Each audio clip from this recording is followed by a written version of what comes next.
This is Asif Ali Bhatti, and I'm speaking to you on the behalf of Pakistan US Friends Forum and WWA. Today, we are talking about the very important issue which is pertaining to the Iran war. And the matter is Hormuz. What is Hormuz? We have a bilingual talk today. Let me introduce first मेरे बहुत ही प्यारे दोस्त, बहुत प्यारे भाई और petroleum और natural resources के एक्सपर्ट ताशफीन कयूम हमारे साथ हैं और मेरी इस ब्रॉड पे पहली दफ़ा तशरीफ ला रहे हैं। I welcome to mister Tashfeen साहब, अस्सलाम वालेकुम। वालेकुम सलाम। Thank you for having me. Thank you so much. मुझे आपसे पूछना है कि इस वक्त हम लोग जिस फेज से गुजर रहे हैं, दुनिया एक तीसरी वर्ल्ड वॉर की तरह सिचुएशन में मुब्तला है। हर मुल्क जो है इससे अफेक्ट हुआ है।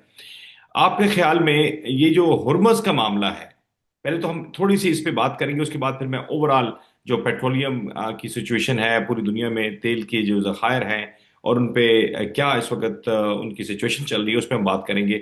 लेकिन पहले जो की पॉइंट है वो हरमज पे है, क्योंकि नए मुंतखब रहबर मुश्तबा अली खामनाई, जो कि ईरान में अभी जिनका अनाउंसमेंट हुआ था और 2 दिन पहले उनके बारे में था कि उन पर भी अटैक हुआ है और जख्मी हुए हैं, आज उनका एड्रेस आया है और 3 बड़ों ने आज प्रेस कॉन्फ्रेंस की है। एक उनकी तरफ से स्टेटमेंट है, दूसरा ट्रम्प साहब की तरफ से और तीसरा इजरायली प्राइम मिनिस्टर की तरफ से। लेकिन हुर्मुज का जो मामला है उसके ऊपर बड़ी क्लियर कट पॉलिसी दी है रहबर, जो नो मुंतखब रहबर हैं मुश्तबा खमनाई साहब ने, कि वो हुर्मुज को हर सूरत पे बंद करेंगे। हुर्मुज है क्या बेसिकली, हमारे लोगों को समझाइएगा जरा। Thank you. Thank you very much. Very briefly, Hormuz जो है वो हमारे दुनिया के मैप में एक बहुत ही इम्पोर्टेंट पॉइंट है। आप अगर मेरी स्क्रीन देख सकते हैं तो ये बिल्कुल देख इस सकते वक्त जी। शिप्स का लास्ट मूविंग मैप था, जो कि अब बिल्कुल डिफरेंट हो चुका है। ये 33 किलोमीटर की का रास्ता का फासला है between the shores of Iran and the shores of UAE. 33 kilometre से दुनिया का 21% तेल गुजर के जा रहा है। 21%, 21%। 21% of the world's produced oil okay.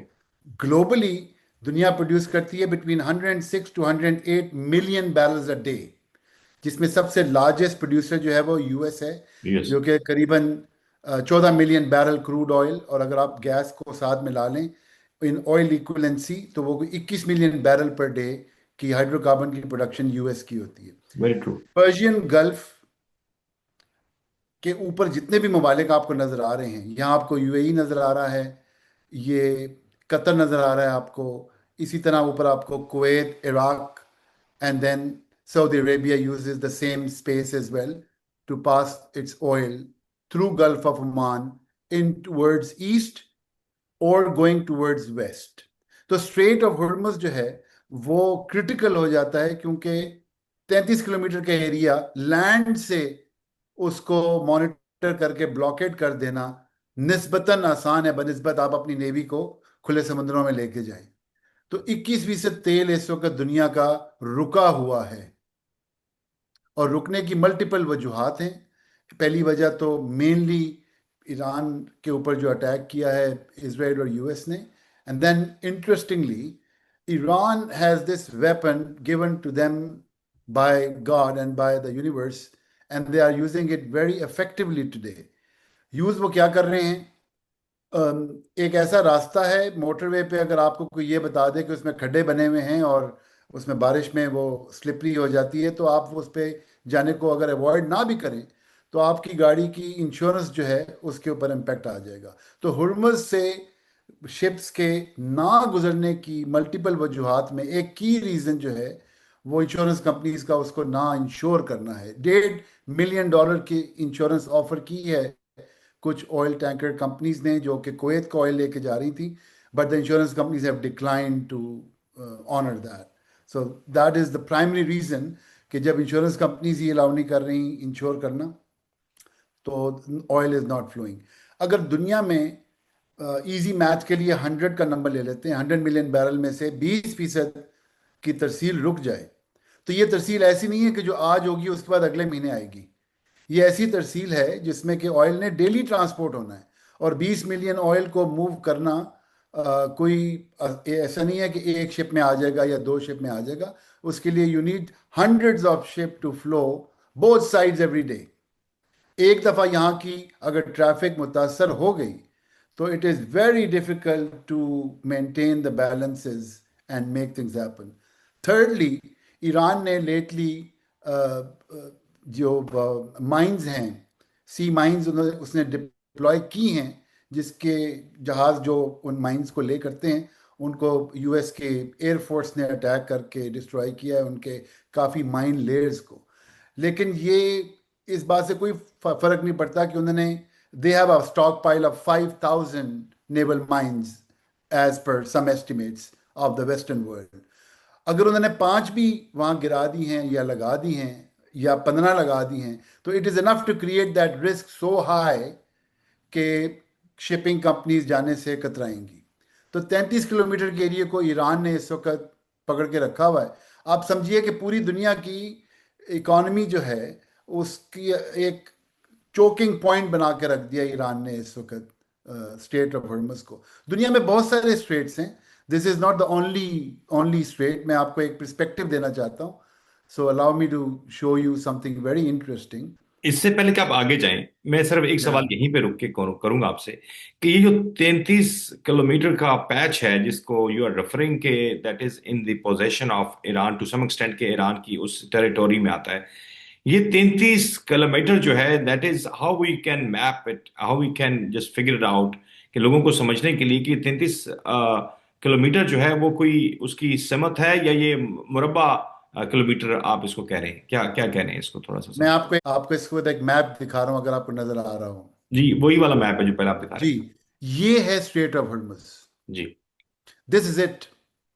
ये देखिए, ये यहाँ पे दुबई है, दुबई है, ये अबू धाबी है, ये फुजेरा है जहाँ पे कि इन्होंने एक और पंपिंग पॉइंट बनाया हुआ है जो अबू धाबी का oil, and they are trying to put the pipeline connecting to Saudi Arabia as well, कि वो फुजेरा से लोड कर सकें ऑयल को, जिसके ऊपर ईरान ने अटैक किया था जंग शुरू होने के तीसरे या चौथे दिन। तो करेक्ट। उसकी ये पोर्ट इस वक्त ऑपरेशनल ज़रूर है, लेकिन उसके अंदर लिमिटेशंस आ चुकी हुई हैं और वहाँ पे भी रिस्क बहुत हाई हो चुका हुआ है।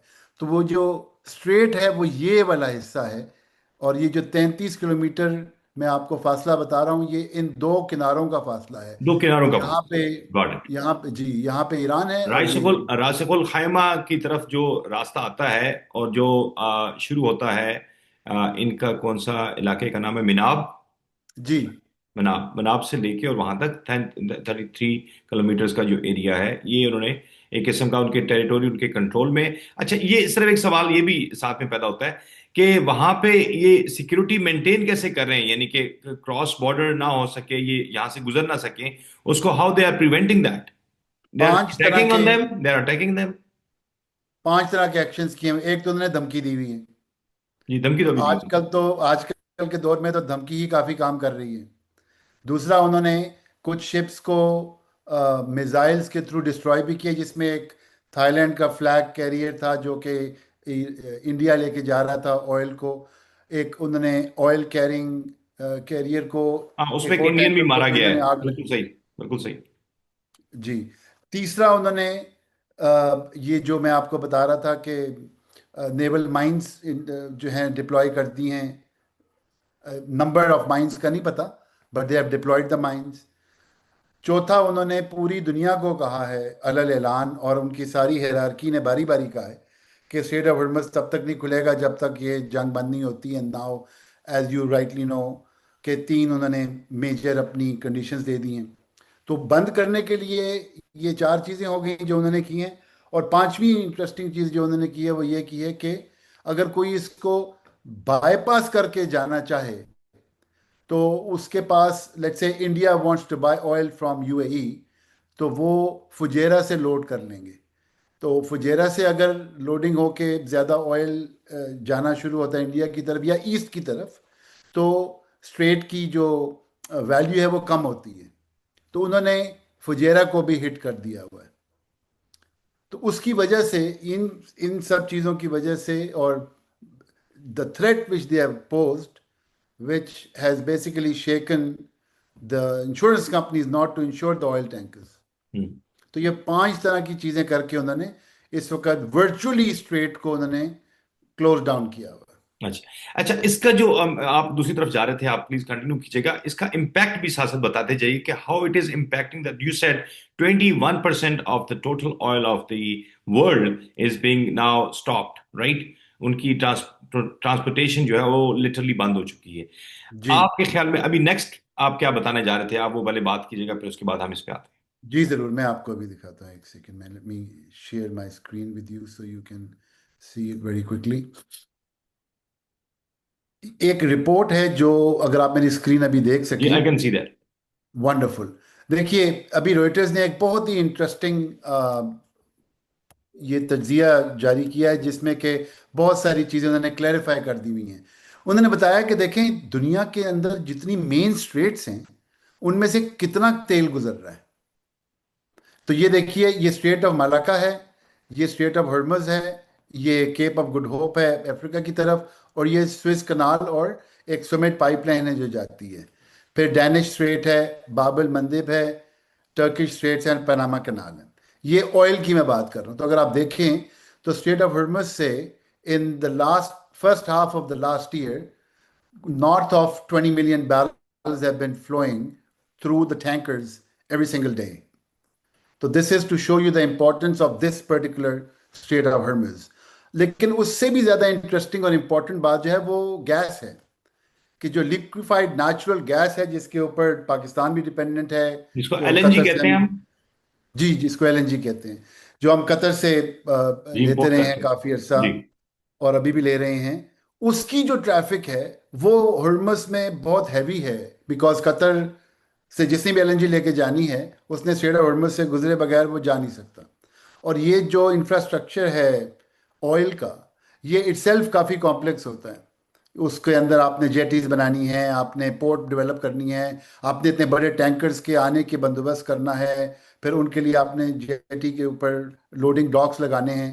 लेकिन जो एलएनजी है वो उससे मल्टीपल टाइम्स ज़्यादा कॉम्प्लेक्स है, बिकॉज ये वो एक ऐसी गैस है जिसको कि कंप्रेस करके लिक्विफाई किया गया है। तो you need special ships and you need special equipment. इनको ट्रेन्स कहते हैं कि एलएनजी ट्रेन 1 कतर ने लगा दी, ट्रेन 2, ट्रेन 3। तो LNG is also very critical hydrocarbon source of energy. तो उसमें सब how much amount is that which is disrupted? उसका कितना बनता है total? 12 billion cubic feet per day of LNG. 12 12। Billion cubic feet okay, तो ये of total LNG. Government total world का कितना बनता है? कितने परसेंटेज इसकी आती है? जैसे 21% आपने उसका बताया। जी, अगर मैं उसको लेके जाऊं तो I think probably the numbers are going to be, again this is about 27% of the world's LNG. 27%? Oh my G, gosh. Okay. तो इट इज प्रीटी सीरियस। और जैसे ही उन्होंने ये काम किया, देखिए ऑयल की प्राइस जो है वो, क्रूड की price, as we all know, it went north of $100 a barrel. It went to 119, और ये फिर नीचे आया है इसका। और आप देखिए गैस की प्राइस देखिए किस तरह स्पाइक की है। हम्म। तो गैस की प्राइस देखिए आप, ये 27-28 के करीब चल रही थी, इक्वलेंट टू MWH। और उसी, अगर आप यूनिट को रखें तो ये देखिए कि ये मोर देन डबल होके it touch €60। So what I am trying to say is कि दुनिया में जहां पे भी आप जाएं, इस वक्त strait of Hormuz is the one being talked about. It is hitting the US market as well. हमारे पंप के ऊपर we were paying 2 point something dollars per gallon, जो कि इस वक्त नॉर्थ ऑफ $4 पर गैलन यूएस में हो चुका हुआ है। So the American people are paying for it. लेकिन जो बड़ी इंटरेस्टिंग चीज़ मैं आपको दिखाना चाहता हूँ वो ये है कि जो एशियन मार्केट्स हैं वो इस पे बड़ी हेविली डिपेंडेंट हैं स्ट्रेट ऑफ हॉर्मज पे। बिकॉज वहाँ पे जो जो मुल्क एलएनजी और क्रूड ऑयल मिडल ईस्ट से खरीद रहे हैं, आप उन कंट्रीज की देखिए पोजीशनिंग क्या है। तीन पहले नंबर पे। Philippines, Japan, Pakistan, Singapore, China, India. इसी तरह अगर आप एलएनजी देखें तो Pakistan is number one of the one. Largest ones which has the Qatar LNG passing through the strait of Hormuz. Qatar तो पूरी दुनिया को बेचता है, ये मैं सिर्फ आपको यूरोप का, एशिया का दिखा रहा हूँ, north east of Pakistan, what is going on. So China is also heavily being impacted. इसलिए आपने रिसेंटली देखा कि उन्होंने दो वेसल्स ऑयल टैंकर्स चाइना के ईरान ने पास ऑन होने दिए हैं. So the whole East Asian market is impacted. तो मैं अगर आपको इसको ग्राफिकल शेप में दिखाऊं तो लेफ्ट पे ये मैं आपको क्रूड ऑयल दिखा रहा हूँ जी. जो स्टेट ऑफ हॉर्मुज से गुजरता है. अगर तो सऊदीया का टोटल प्रोडक्शन है 9 से 10 मिलियन 10.8 बैरल पर डे की. मिलियन, हाँ जी, पर डे, हाँ जी. अच्छा तो 10.8 मिलियन, या. जी, मिलियन बैरल्स पर डे. जी तो sir. 2.4 billion barrel state of Hormuz से गुजारता है सऊदी अरेबिया, जिसका के की बायर जो है वो चाइना भी है जी. जो 1.6 बिलियन खरीदता है उससे, और रेस्ट ऑफ एशिया भी 1.6 बिलियन के करीब उनसे ऑयल खरीदता है साल के पर्सपेक्टिव में. ट्रू. तो Iraq 1.4 billion barrels a year, UAE 1.4, और ये कंट्रीज हैं जो उससे खरीद रहे हैं. लेकिन अगर आप कतर को देखें, अगर राइट साइड पे जो चार्ट है वो एलएनजी को दिखा रहा है, तो Qatar is producing the vast amount of LNG in 1.5. Asia. और देखिए इसका मेन इंपोर्टर कौन है, इसका भी मेन इंपोर्टर और buyer is China, India, then Europe. Two big nations are also the major buyers, right? G and European Union as well, which is a very critical Very crucial. energy source Yeah. for Europe as well, especially during after the Russia-Ukraine war and the pressure on them not to buy the gas from Russia. So they are also heavily dependent on the gas from Qatar and also the LNG from US, which is coming through as well. तो जो मैं आपको बताना चाह रहा हूँ कि straight of Hormuz की जो वैल्यू है वो बहुत ही इमेंस है.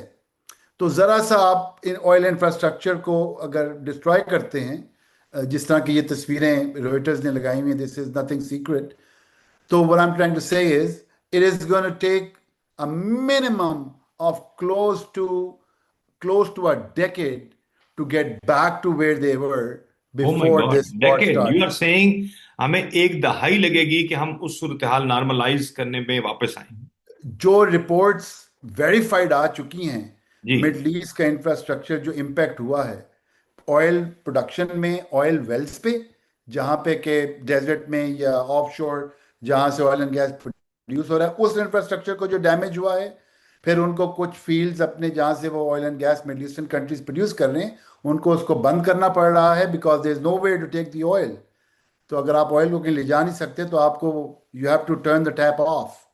तो जब अब ऑयल या गैस वेल्स यूजुअली ऐसे नहीं होते कि आपका दिल चाहे तो आज बंद कर दिया सुबह खोल लेंगे आके. The process. It doesn't work like that.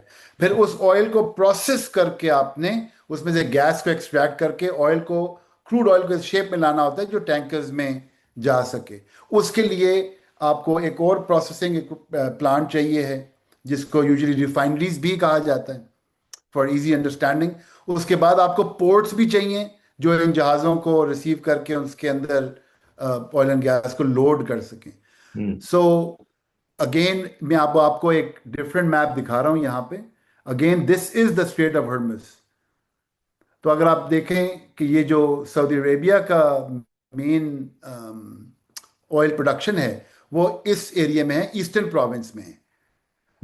उन्होंने एक पाइपलाइन बिछाई हुई जिसको ईस्ट वेस्ट पाइपलाइन कहते हैं ताकि वो रेड सी की पोर्ट को यूज कर सकें जिसका नाम यंबू है. ईस्ट पे मैं जो आपको दिखा रहा हूँ ये रास्ता नूरा है.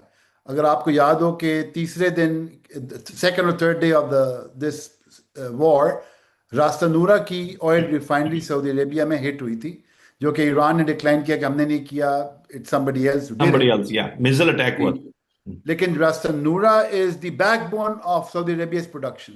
Oh, okay. It's a huge refinery और उसके अंदर जो कुछ इक्विपमेंट लगे हुए हैं उनमें से कुछ इक्विपमेंट जो हैं वो बड़े कस्टम बिल्ट हैं to do what it is suppose to do in the Ras Tanura refinery. So it's not easy to get that equipment made and brought and put back into work. तो उस काम को करने में ही साल दो कम से कम लग जाते हैं. कुछ अर्सा पहले there was a drone attack on the same Ras Tanura refinery and it took them close to 8 months to get back to where they were. ये जो आपको आग के आइकन्स नजर आ रहे हैं Red ये वो हैं sign जहाँ और बॉम्बिंग्स हुई हैं. हाँ, बिल्कुल सही. तो देखिए Saudi Arabia is in mix, Kuwait is in mix, Bahrain का तो उन्होंने बहुत ज़्यादा बुरा हाल कर दिया है ऑयल इंफ्रास्ट्रक्चर के परस्पेक्टिव में।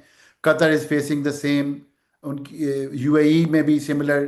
फिर ये देखिए, जो फुजेरा मैं आपको बता रहा था कि अबू धाबी से उन्होंने एक पाइपलाइन बिछा के फुजेरा से प्रोड्यूस करते हैं वो, ताकि स्ट्रेट से ना गुजरना पड़े उनको, इस 33 किलोमीटर के एरिया को बाईपास कर लें। So that is also been hit. फिर इनकी जो रेंज है जहाँ पे ये बैठे हुए हैं, ये गल्फ ऑफ ओमान को भी काफ़ी हद तक कंट्रोल कर रहे हैं। हम्म। नॉट दैट प्रैक्टिकली उन्होंने कोई वहाँ पे शिप्स खड़ी की हुई हैं कि तुम नहीं जा सकते यहाँ से, but it is the threat which is not letting anything happen. तो थ्रेट इस वक्त बहुत ज़्यादा काम कर रही है। इसी तरह जब ये जो ऑयल टैंक्स हैं जिनके अंदर जो वेल से ऑयल प्रोड्यूस होकर आता है उसको स्टोर किया जाता है, to the time they could be put into the tanker, उनको आग लगा दी है। इन्हीं को रिप्लेस करने में आपको 6 महीने लग जाते हैं, because a number of tanks which need to be put out there. So it's a very complex situation where it's going to be very challenging to open the Strait of Hormuz. It's not going to be easy for anybody. और जिस तरह मैंने एक बड़ी vital बात है, let me re-emphasize on that. It is not how many sea mines they have installed. It is the fact that the threat exists that this area is mined. अगर आप मुझे इजाज़त नहीं देंगे कि आपका वेसल है, मैंने यहाँ से गुजारना है, आप कहेंगे भाई नहीं ना लेके जाओ, मैं ये अपना वेसल चाहिए, ये तो कोई इसके ऊपर अटैक हो गया या कोई सी माइन फट गई तो I will have a big loss. So it's a very complex situation, and I think Iran has got it taken care of at the moment. तशविन साहब, बहुत ही डिटेल में आपने हमें ये बात समझा दी है, और हमारे नाज़रीन के लिए पहली दफ़ा होगा शायद किसी भी मीडिया से, चूंकि पाकिस्तान के जो रॉयटर्स के हेड हैं, he remain my class fellow, और मैंने कुछ दिन पहले उनसे इस पे जब बात की तो उन्होंने कहा तुम अमेरिका में बैठे हो, तुम्हें पता नहीं है यार कि क्या सूरत हाल बन रही है। तो मैं हंस पड़ा इस बात पे, हमारा 25-30 साल का साथ है। I am very fortunate today, honest to god, कि the person who has the knowledge, in depth knowledge about that very mystical situation, जो कि अभी तक लोगों को समझ नहीं आ रही थी, और ये you explain really very well. मेरा अगला सवाल ये है कि अभी जिस तरह की सूरत हाल है उसमें how they are coping up now, अभी किस तरह से ये गुजारा चल रहा है। 21% आपने फरमाया कि आपके जो पेट्रोल की सप्लाई है वो बंद हुई हुई है पूरी दुनिया की। At the same time 27% of LNG, which is a very natural gas, जो कि बहुत रिक्वायर्ड है। अब आपको लगता है कि नक्शा बदल रहा है, और जो इस वक्त लोग कैसे, यानी कंट्रीज कैसे, how they are managing, if you can tell us. Very very interesting point. पिछले 50 साल में हर मुल्क ने अपना अपना एक स्ट्रेटेजिक रिजर्व बनाया है ओके। कि अगर दुनिया में तेल आना मेरे पास बंद हो जाए तो मैं कितने दिन तक अपनी कंजम्पशन को पूरा कर सकता हूँ। Hmm. Just to put things in perspective, Pakistan produces close to 59,000 barrels of oil per day in Pakistan, hmm. and we consume close to 440,000 barrels per day. तो करीबन 3,80,000 बैरल हमें हर दिन ज़रूरत है बाहर से लाने के लिए। तो अगर डेली शिप नहीं आएगा तो we can't afford it, so we create storage on the ports, which is primarily in Port Qasim in Karachi, जहाँ पे कि हमने टैंक्स फार्म कंस्ट्रक्ट करके वहाँ पे रखा हुआ है रिजर्व को। जापान कैन स्टोर एंड थोड़ा हैज सा इधर स्टोर्ड। विजन अपना चेंज कीजिएगा, चूंकि ये कोई लाइट पड़ रही जी है। सॉरी। जी please. Japan has stored for worth 267 days of its consumption. Right sir. Japan. US never allows to release its strategic reserves yes. of oil which they have stored. They have unprecedentedly released that as well, just to keep the pressure on the oil वो price रखने के low. लिए जो इस वक्त लोगों की जरूरियात है। ठीक है। जी बिल्कुल। तो इस वक्त everybody is using their reserves right now essentially. Okay. अच्छा, A आपने lot कहा of कि them. इस सूरत हाल पर वापस आने में it could take a decade, which is also along with the evidence which you just provided through the Reuters and the different international media, हमारी समझ में क्या आ रहा है कि द वेस्टर्न इंटरेस्ट, जो कहा जा रहा था कि ओनली रिजीम चेंज है, सिर्फ ये थोड़ा सा हम इसको एंगल देने की कोशिश करते हैं, और अब वो दैट थिंग, दोज एलिमेंट्स जो ये कर कर कर चुके हैं, सारा कुछ ये हो गया, अब वो अपनी साइड बदल रहे हैं और उसको वो उस दूसरे एंगल से देखना शुरू हुए हैं कि नाउ ईरान ने जो कुछ कर दिया है, that was not in their, even may be they were not in senses, और उनका अंदाजा नहीं था, या उन्होंने इसका पूरे तरह से जायजा नहीं लिया था कि Iran, what Iran can do at the worst come worst situation के अंदर। ठीक है, हर बंदा अपनी डिफेंस के लिए सारा कुछ करता है। एक तो ये पॉइंट है। दूसरा पॉइंट ये है कि ईरान ने अभी जो कुछ कर दिया, उसमें लगता है आपको कि जो मैंने कल भी परसों एक सीनियर ऑफिशियल से बात की वाशिंगटन डीसी में, then I did my show yesterday, कि कुछ जो मशरक़ वस्ता के ममालिक हैं इंक्लूडिंग सऊदी अरेबिया, वो अब फौरी तौर पर चाहते हैं इसको बंद करें, क्योंकि उनका जिस तरह से डैमेज हो रहा है, जैसे आपने फरमाया। तो ये वाकई आपको प्राइमा फेशियो में लगता है कि अमेरिका पे दबाव बढ़ रहा है कि now this war should get and now? देखिए, दबाव तो बेशक इंटरनली भी बढ़ रहा है। अगर मैं पंप पे जाके $4.5 पर गैलन पे कर रहा हूँ, I don't like it. I am happy with it being less than $2 a gallon. That's what I am used to. So you are taking money out of my pocket, which of course I don't like. इस पूरे scenario को अगर देखा जाए कि ये हो क्या रहा है दुनिया में, यस। व्हाट्स गोइंग ऑन, हर तरफ आग लगी हुई है। देखिए, दुनिया में जब भी ग्लोबल ऑर्डर में सुपर पावर की शिफ्ट होता है तो केओस क्रिएट होता है। World War I, French and British managed to make it happen because they wanted to draw the world map, which they successfully did.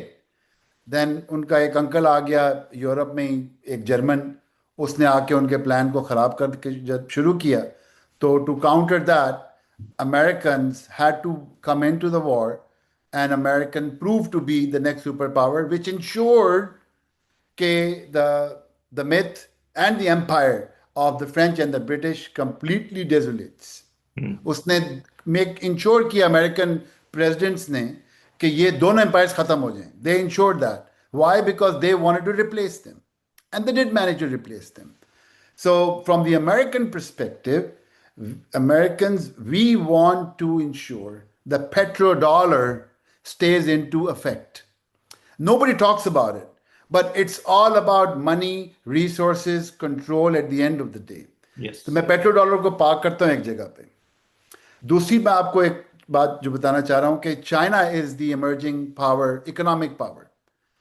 America, if China is here at the economic power, neck to neck with the Americans, slightly below in the total GDP and overall export and production, the difference or the gap of the military power between them is vast. तो आप अगर America में American president हैं, आपको ये चीज समझ आ रही है कि अगले 10 साल के अंदर these guys are going to pass me economically, industrially. So which weapon or resource are you going to use today कि आप इनकी इस प्रोग्रेस को स्लो डाउन करें? आप अपनी स्ट्रेंथ पे आएंगे। आपकी स्ट्रेंथ जो है वो ये है कि the amount of money you spend on your defence is more than the next 10 countries put together, cumulative. So hence you have a huge gap here. So they are ensuring that all these countries who try to get petrodollar away from petrodollar, even Saudi Arabia is doing trade with China in yuan by selling them oil and getting Chinese currency back in return. This is a no-go line for the Americans. No-go line. If Gaddafi asked for it, he got what Americans wanted to give him. If Venezuela doesn't behave, they get what the Americans want to do. So देखिए, ये dollar है क्या? जब dollar आया था और दुनिया का ये एक मरकजी करेंसी बनी, तो इसमें वादा किया गया था कि $1 के बदले इतना सोना आपको हम देंगे। Eventually, one of their presidents in 70s, President Richard Nixon, came on the television. उसने कहा आज से dollar is not peg to the gold, thank you very much. हम जितना मर्जी चाहे डॉलर को प्रिंट करें, we don't need to carry any gold to comply with it. Reserve रखने की जरूरत ही नहीं उसकी। It's free for all. Covid से लेके आज तक 6 साल के अरसे में यूएस में जितना डॉलर प्रिंट हुआ है from the print and printing presses of the American government, it is more than the total US dollars printed since the very beginning of the dollar. Yes. Why? इनके यहाँ inflation क्यों नहीं आती? Because there is nobody to ask them कि तुम $1 trillion market में ले आए हो उसके करेंसी अगेंस्ट नोट्स क्या के, रखा है तुमने? हाँ. उसके अगेंस्ट क्या है? There is no security. The security is I have a bigger weapon, I have a bigger air force. If you ask me twice, I'm not going to let you ask the third time. I'm going to bomb you. This is what's happening. The fourth very interesting perspective in what we are seeing is the Israel factor. अगर आप Islamic एस्केटोलॉजी को पढ़ें तो उसमें अल-मलहमा है. आप अगर Christianity की मिथ्स को देखें या उनके रिलीजन को देखें तो उसको आर्मागेडोन है. आप अगर ज्यूस के पर्सपेक्टिव में देखें, तोरा को जो वो इंटरप्रेट करते हैं, तो there third temple has to be made so that their Messiah can come and make them rule the world. But bottom line is, उनका जो 1830 में हर्जल नामी शख्स था जिसने ज़ायनिस्ट मूवमेंट का आगाज किया, जो वियना में रहता था, तो they had two lines put on the Israel map, two blue lines with a star of the David in the middle. तो डेविड का टेम्पल बनाना है तीसरी दफा, क्योंकि 2 दफा पहले वो तबाह हो चुका है. ऊपर नील है, नीचे यूफ्रेटिस है. विच मीन्स अभी अगर वो वर्ल्ड मैप पे देखें तो इसराइल को ढूंढना मुश्किल हो जाता है. They want to be between these two lines of the rivers, which means a greater Israel. और इस्लामिक एस्केटोलॉजी भी यही बताती है कि it is going to happen. So we are living those times if you go from the Christianity perspective, the Jewish perspective और the Muslim perspective. तो पांचवा जो इंटरेस्टिंग पॉइंट है इसके अंदर वो है रशिया की यूक्रेन वॉर का फैक्टर. हुआ क्या है कि एक अगर यूएस रशिया ने ईरान से लाइसेंस पे उन्हीं की तरह के ड्रोन्स बनाने पिछले 2.5 साल से शुरू किए हुए. टोटल पैट्रियट मिसाइल्स जो हैं, RX कंपनी है जो बनाती है, उन्होंने आज तक कुछ 4,500 बनाए हैं. रोज़ाना हमें खबर सुनने को पिछले 2 साल से ज़्यादा से मिल रही है कि रशियन मिसाइल आए, उनको पैट्रियट ने पुट डाउन कर दिया, या they have different names of different weapons. इतने बने नहीं हैं उन्होंने, उस कंपनी ने नहीं बनाए जितने की खबरें आ चुकी हैं. So it means that there is a limited supply of these items. And do not forget that one of the key ingredients of these missile technology is rare earth minerals. Rare earth minerals की monopoly है China के पास. They process 96.5% of the world's production of rare earth minerals. अभी जो पीछे what is happening? What is happening? So Iran is having that hegemony to stop the world largest supply line, right? So अब आपको लगता है कि चीजें किस तरफ जा रही हैं? मैंने सवाल इसलिए पूछा था कि मशरक़ी वस्ता के ममालिक चाहते हैं कि इसको फौरी तौर पर रोक के अब अमेरिका बस करो यार. Is gonna happen? मतलब ये होने जा रहा है? Is it going to happen? I wish I had that crystal ball to answer that. मेरा आंसर भी बड़ा लिमिटेड होगा because I've not seen the future yet. But bottom line is the world has changed. It will never be same again, which it was on February 27th, 2026. The world will never be same. In what New perspective? maps will be new Economy? maps of the countries will be drawn. Okay. Iran survives or does not survive, it has already ensured that political changes and the जो nation state की lines लगाई थी Sikes pico ने first world war के बाद, middle east में उन lines ने चेंज होना है. और अगर वो यूएस डॉलर के साथ अपने ऑयल को पेग रखेंगे भी, they are even not safe. The Gulf countries उन्होंने रखी थी ताकि उनको सिक्योरिटी मिले. बाद में ये अब आज ये ईरान ने दिखाया है कि उन बेसिस की वजह से यू आर वर्नरेबल. तो हर मुल्क में अवाम का और गवर्नमेंट का जो पैक्ट है वो है कि government will give us security and then other things. Hence the fact the security number one now. Yeah. Thank you so very much, Tashfeen Saab. My all listeners right now, those are watching this wonderful broad, and this is for the first time that we are talking about the Hormuz.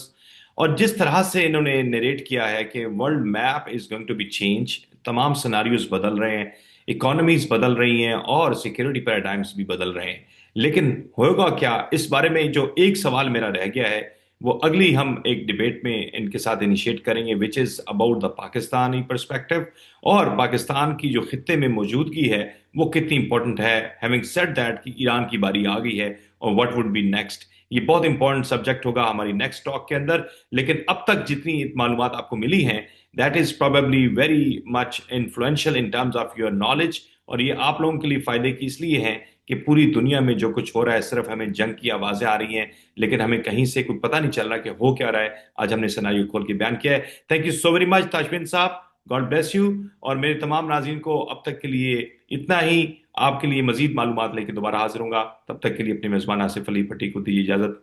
Allah Hafiz.